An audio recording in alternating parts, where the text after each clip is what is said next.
Magandang araw mga kamekanik, meron tayong motor na gagawin ngayon. Honda Wave 110. Makina ang nasira dito sa motor na to mga kamekanik.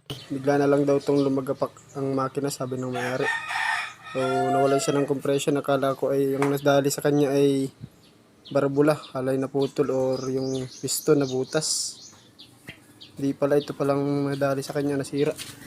Naputol ang kanyang timing chain. Ayan o, yung kadena niya putol, at saka yung guide dito, ayan, yung roller guide niya napudpud.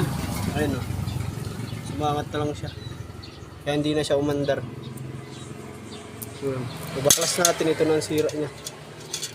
Ayan o, so yun, nalaglag na. Ayan,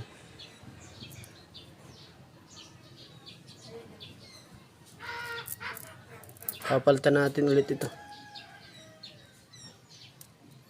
para magamit na ng may-ari. Tagal na din itong nakatambay eh.